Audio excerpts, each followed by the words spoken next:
नमस्कार, प्रादेशिक समाचार के साथ मैं प्रियंका। पहले मुख्य समाचार। केंद्रीय वित्त मंत्री निर्मला सीतारमण ने वित्तीय और पूंजी बाजार विशेषज्ञों के साथ 2023 के बजट पूर्व परामर्श के चौथे दौर की बैठक की। राज्यपाल रमेश बैस ने झारखंड विधानसभा से पारित झारखंड उत्पाद संशोधन विधेयक 2022 को अपनी 8 आपत्तियों के साथ राज्य सरकार को लौटाई। राज्य में जारी बिजली संकट से निजात पाने के लिए जेबीवीएनएल ने राज्य सरकार से 500 करोड़ के रिवॉल्विंग फंड की मांग की। और फीफा विश्व कप फुटबॉल में ग्रुप डी में फ्रांस ने ऑस्ट्रेलिया को 4-1 से हराया। वहीं मैक्सिको और पोलैंड के बीच मैच गोल रहित ड्रॉ रहा। और अब समाचार विस्तार से। केंद्रीय वित्त मंत्री निर्मला सीतारमण ने कल शाम नई दिल्ली में वित्तीय और पूंजी बाजार विशेषज्ञों के साथ 2023 के बजट पूर्व परामर्श के चौथे दौर की अध्यक्षता की। बैठक में वित्त राज्य मंत्री पंकज चौधरी, वित्त सचिव डॉ टीवी सोमनाथन, मुख्य आर्थिक सलाहकार डॉ अनंत नागेश्वरन और अन्य शामिल थे। इससे पहले दिन में 2023 के बजट पूर्व परामर्श के तीसरे दौर की अध्यक्षता करते हुए वित्त मंत्री ने कृषि विशेषज्ञों और कृषि प्रसंस्करण उद्योग के प्रतिनिधियों से विचार विमर्श किया। झारखंड विधानसभा से पारित झारखंड उत्पाद संशोधन विधेयक 2022 को राज्यपाल रमेश बैस ने अपनी 8 आपत्तियों के साथ राज्य सरकार को लौटा दिया है। राज्यपाल ने कहा है कि इस विधेयक के प्रावधानों पर पुनर्विचार करें, अन्य राज्यों से इससे संबंधित प्रावधानों की समीक्षा करें और राजस्व परिषद से मंतव्य प्राप्त कर विधेयक के प्रावधानों को संशोधित करने पर विचार करें। इससे पहले भी राज्यपाल रमेश बैस अपनी आपत्तियों के साथ 4 विधेयक लौटा चुके हैं। राज्यपाल ने कहा है कि विधेयक में उड़नदस्ता के गठन का प्रावधान किया गया है, जबकि पूर्व से ही उत्पाद विभाग को आवश्यकता अनुसार पदाधिकारियों के उड़नदस्ता, टास्क फोर्स, मोबाइल फोर्स गठित करने का अधिकार प्राप्त है। इस स्थिति में फिर से इसे जोड़ने का कोई औचित्य नहीं है। इसी तरह विधेयक में राज्य सरकार के नियंत्रण में रहे निगम द्वारा संचालित लाइसेंस के मामलों में अधिकृत एजेंसी और कर्मचारियों को असंवैधानिक कार्य के लिए उत्तरदायी माना गया है।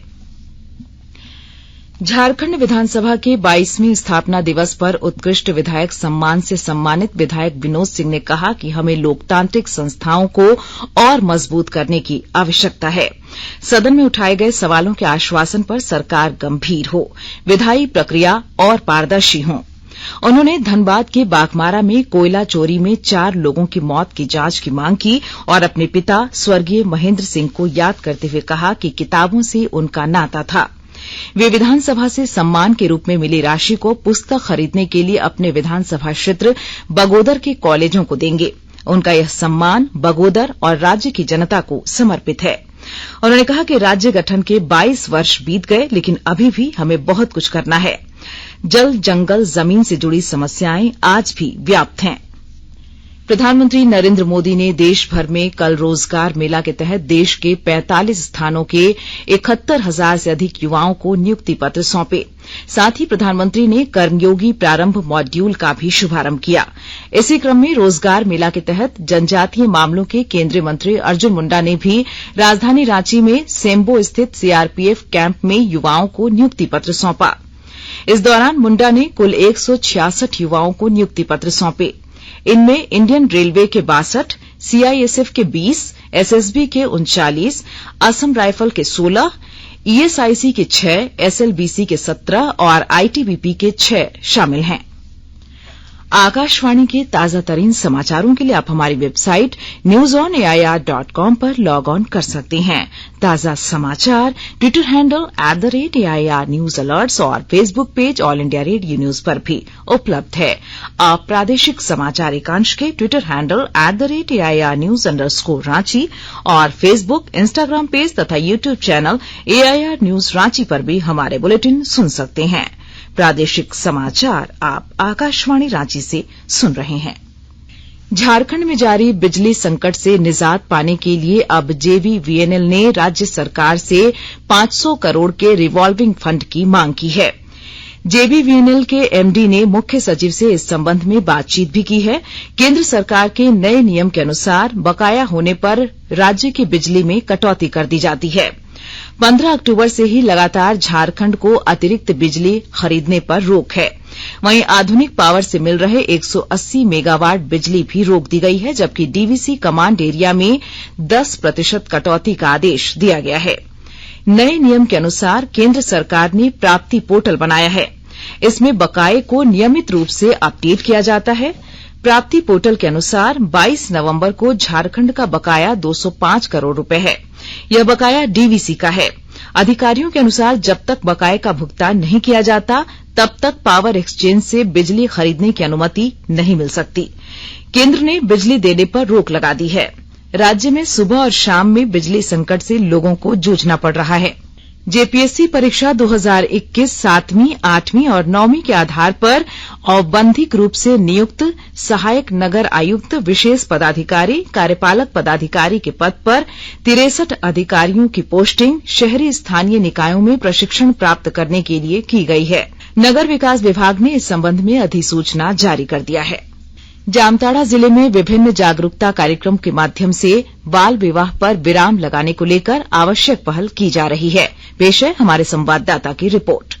जामताड़ा जिले में विभिन्न जागरूकता कार्यक्रमों के माध्यम से बाल विवाह पर विराम लगाने को लेकर आवश्यक पहल की जा रही है। इस क्रम में सोमवार को उपायुक्त फैज अहमद मुमताज ने बाल विवाह उन्मूलन को लेकर उमंग कार्यक्रम के तहत समाहरणालय परिसर से नुक्कड़ नाटक टीमों को हरी झंडी दिखाकर रवाना किया। मौके पर उपायुक्त ने उजाले की ओर बिटिया की दौड़, अपनी पढ़ाई पूरी करो, अपने सपनों को साकार करो संबंधित पंपलेट का भी विमोचन किया। उपायुक्त ने कहा कि नुक्कड़ नाटक का मंचन कर बाल विवाह पर पूर्ण विराम लगाने के लिए विशेषकर ग्रामीण क्षेत्र के लोगों को जागरूक करने का प्रयास किया जा रहा है। सुभाष प्रसाद सिंह, आकाशवाणी समाचार, जामताड़ा। फीफा विश्व कप फुटबॉल में कल देर रात कतर के अल जानूब स्टेडियम में ग्रुप डी में फ्रांस ने ऑस्ट्रेलिया को 4-1 से हरा दिया। इससे पहले दोहा के एक अन्य स्टेडियम में ग्रुप सी के मुकाबले में मैक्सिको और पोलैंड के बीच मैच गोल रहित ड्रॉ रहा। ग्रुप सी में सऊदी अरब और अर्जेंटीना दोनों के लिए यह अच्छी खबर है। इस ग्रुप में सऊदी अरब ने अर्जेंटीना के खिलाफ जीत के साथ अपना अभियान आरंभ किया है। विश्व कप फुटबॉल के आज के मुकाबलों में ग्रुप एफ में कतर के अल बायत स्टेडियम में भारतीय समयानुसार दोपहर 3:30 बजे मोरक्को का सामना क्रोएशिया से खलीफा इंटरनेशनल स्टेडियम कतर में शाम 6:30 बजे, ग्रुप ई में जर्मनी का मुकाबला जापान से और तीसरे मैच में रात 9:30 बजे कतर के अल थुमामा स्टेडियम में, ग्रुप ई में स्पेन का सामना कोस्टारिका से होगा। और आइए अब सुनते हैं अखबारों की सुर्खियां। राज्य से प्रकाशित होने वाले सभी प्रमुख अखबारों ने आज झारखंड विधानसभा स्थापना दिवस समारोह और लातेहार के बेंदी जंगल में मुठभेड़ में 3 उग्रवादी के ढेर होने की खबर को प्रमुखता से प्रकाशित किया है। दैनिक भास्कर की सुर्खी है, रेलवे साइट पर नक्सलियों का हमला, 2 इंजीनियरों का अपहरण, 10 गाड़ियां फूंकी। प्रभात खबर ने लिखा है, राज्यपाल ने उत्पाद विधेयक लौटाया, कहा इसमें अफसरों और एजेंसियों के आपराधिक काम को संरक्षण देने का प्रयास। दैनिक हिंदुस्तान ने लिखा है, गवर्नर ने आपत्ति के साथ लौटाया उत्पाद विधेयक। दैनिक जागरण की सुर्खी है, सरकार और राजभवन आमने सामने। मेघालय में पुलिस फायरिंग से 6 की मौत की खबर को अंग्रेजी अखबार टाइम्स ऑफ इंडिया और द हिंदुस्तान टाइम्स ने पहले पन्ने पर प्रमुखता से प्रकाशित किया है। और अब अंत में मुख्य समाचार एक बार फिर। केंद्रीय वित्त मंत्री निर्मला सीतारमण ने वित्तीय और पूंजी बाजार विशेषज्ञों के साथ 2023 के बजट पूर्व परामर्श के चौथे दौर की बैठक की। राज्यपाल रमेश बैस ने झारखंड विधानसभा से पारित झारखंड उत्पाद संशोधन विधेयक 2022 को अपनी 8 आपत्तियों के साथ राज्य सरकार को लौटाई। राज्य में जारी बिजली संकट से निजात पाने के लिए जेबीवीएनएल ने राज्य सरकार से 500 करोड़ के रिवॉल्विंग फंड की मांग की। और फीफा विश्व कप फुटबॉल में ग्रुप डी में फ्रांस ने ऑस्ट्रेलिया को 4-1 से हराया, वहीं मैक्सिको और पोलैंड के बीच मैच गोल रहित ड्रॉ रहा। इसके साथ ही आकाशवाणी रांची से प्रादेशिक समाचार का ये बुलेटिन समाप्त हुआ। नमस्कार।